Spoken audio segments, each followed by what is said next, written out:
महत्वपूर्ण विषय पे आज चर्चा के लिए मैं आपके समक्ष आया हूं। अभी से 2-3 घंटे पहले मध्य प्रदेश के नेता प्रतिपक्ष जी ने एक प्रेस कॉन्फ्रेंस लेकर आदरणीय राहुल गांधी जी की जो झूठ और फरेब की राजनीति है उससे सुर से सुर मिलाने की कोशिश की। उन्होंने हमारी सरकार को हेरा फेरी वाली सरकार कहा। उन्होंने कहा कि जो बात राहुल गांधी जी कह रहे हैं वोट की चोरी की, चुनाव आयोग की गड़बड़ियों की, वही पिछले चुनाव में मध्य प्रदेश में भी हुआ और उसके माध्यम से हमारी सरकार बनी। हम सब ये बात की जानकारी रखते हैं कि इस देश में, इस दर्शन में या हमारी संस्कृति में एक कुंभकर्ण जी हुए जो 6 महीने सोते थे और 6 महीने उठते थे। पर आश्चर्य की बात है कि नेता प्रतिपक्ष जी और कांग्रेस के नेता तो उनसे भी आगे बढ़ गए।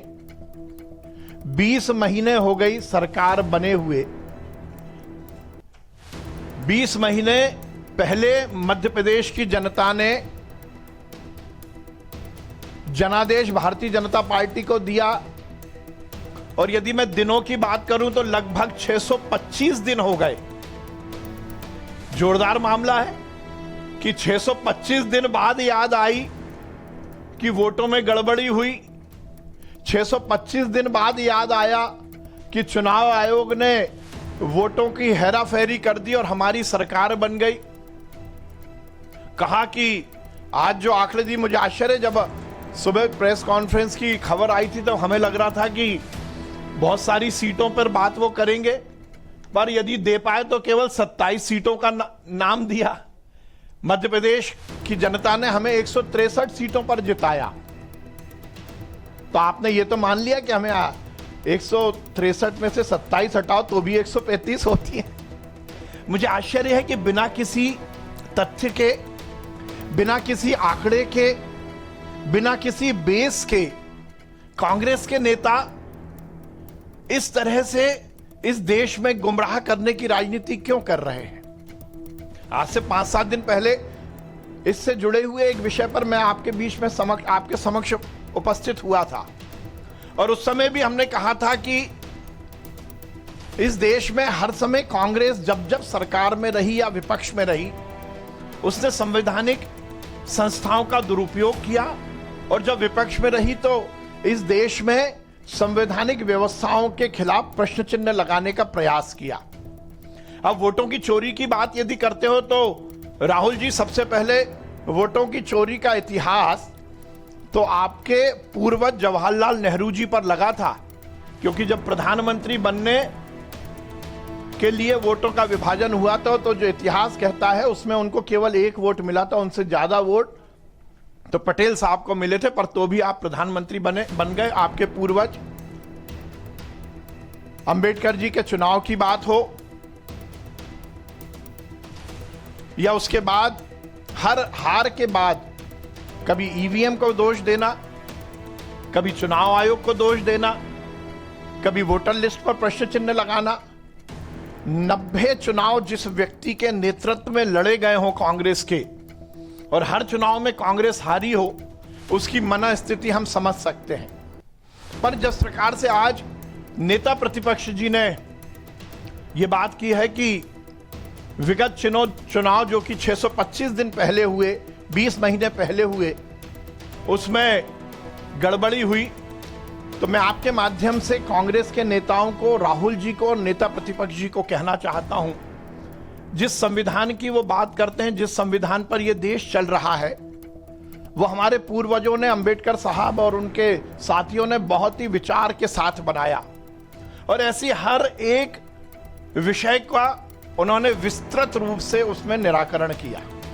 हमारा संविधान कहता है, भारतीय संविधान के अनुच्छेद 329 बी और जन प्रतिनिधित्व अधिनियम 1951 की धारा 80 और 81, ये उसमें ये स्पष्ट है, मैं फिर रिपीट कर रहा हूं, अनुच्छेद 329B और जन प्रतिनिधित्व अधिनियम 1951 की धारा 80-81 में स्पष्ट है कि चुनाव परिणाम आने के 45 दिन के अंदर आप चुनाव से संबंधित यदि आपको कोई आपत्ति है तो वो आप हाई कोर्ट में उसके निराकरण के लिए केस लगा सकते हैं। मैं फिर रिपीट कर रहा हूं, ये संविधान की बात कह रहा हूं, ये मैं अपने मन से नहीं कह रहा।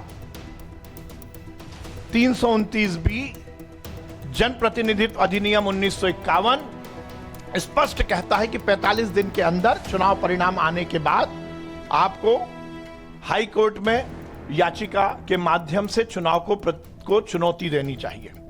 और यह केवल संविधान में ही नहीं लिखा, इसके बाद यदि लगातार इस संबंधित कभी भी कोई कोर्ट में केस गए तो उसमें भी यह निर्णय आया। मैं यहां पर जिक्र करना चाहता हूं 1973 चरण लाल साहू वर्सेस नंद किशोर भट्ट, उसमें जो निर्णय है उसमें लिखा है कि 45 दिन की सीमा मैंडेटरी है, इसमें कोई ढील नहीं दी जा सकती, यह कोर्ट ने कहा 1973 में। उसके बाद 1999 के वेंकटाचलम वर्सेस ए स्वामीकन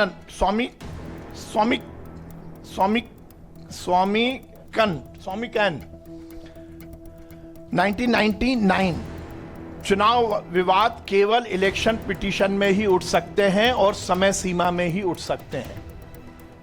तीसरा 2001 हरिशंकर जैन वर्सेस सोनिया गांधी, माननीय राहुल गांधी जी की माताजी, समय सीमा का कठोर अनुपालन अनिवार्य है, यह कोर्ट ने लिखा है जो 329B में है। ये चुनाव से संबंधित यदि आपको कोई आपत्ति है तो आप 45 दिन के अंदर हाई कोर्ट में याचिका लगाकर उसकी आपत्ति दे सकते हैं। दूसरी बात, उन्होंने चुनाव की गड़बड़ी की भी बात की और मतदाता सूची को लेकर भी उन्होंने प्रश्न चिन्ह लगाए। तो जनप्रतिनिधित्व अधिनियम 1950 ये कहता है कि हर नागरिक और हर राजनीतिक दल सूची की गड़बड़ी को समय रहते आपत्ति दर्ज कर सकता है, और चुनाव आयोग इस मामले में बहुत लिबरल है। सही मायने में तो वो चुनाव के मतदान के 10 दिन पहले तक, अंतिम सूची प्रकाशन तक यदि कोई आपत्ति आती है तो उसको एंटरटेन करता है। अब नेता प्रतिपक्ष जी बताएं, कांग्रेस के नेता बताएं कि ये जो 27 सीटें आप बोल रहे हैं, वो 27 सीटों की आपने कितने बार चुनाव आयोग में आपत्ति दर्ज की? क्या आपके पास कोई चुनाव आयोग की रिसिप्ट है? क्या आपने ड्यूरिंग दैट टाइम जबकि मतदाता सूची का पुनरीक्षण हो रहा था, क्या आपने इन 27 सीटों को लेकर चुनाव आयोग में कोई पत्र दिया था, कोई आपत्ति दर्ज की थी? और केवल यही नहीं, चुनाव आयोग हर साल मतदाता सूची का पुनरीक्षण करता है। तो अभी चुनाव के बाद भी हो चुका है, लोकसभा चुनाव में भी हो चुका, विधानसभा चुनाव के बाद लोकसभा चुनाव, और उसके बाद भी ये कंटिन्यू प्रोसेस है। तो क्या ये 27 सीटों पर चुनाव मतदाता सूची में गड़बड़ थी? तो नेता प्रतिपक्ष जी ये जरूर बताएं कि क्या चुनाव आयोग को आपने कोई लिखित में इन 27 सीटों पर मतदाता सूची में गड़बड़ी की सूचना दी?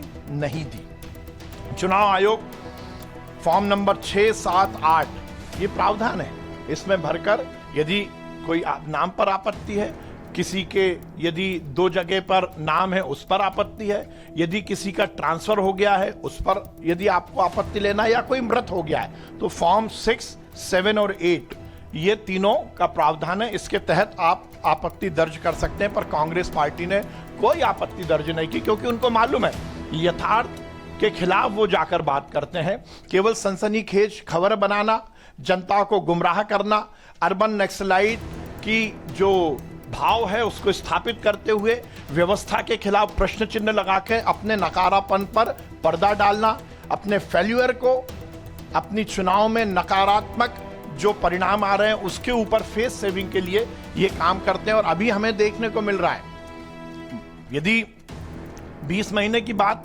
तो है, पर शायद यदि बिहार के चुनाव और 1 आध साल बाद होते तो ये उनको जानकारी शायद 1 साल बाद लगती। ये केवल और केवल प्रोपेगेंडा, बिहार चुनाव में जो उनकी पूर्वानुमानित जो हार है उससे फेस सेविंग के लिए राहुल गांधी जी इस देश में इस तरह का माहौल बना रहे हैं। और क्योंकि अब राहुल गांधी जी कर रहे हैं तो मध्य प्रदेश के नेताओं को भी झूठ और फरेब में कहीं ना कहीं सुर मिलाना ही पड़ेगा।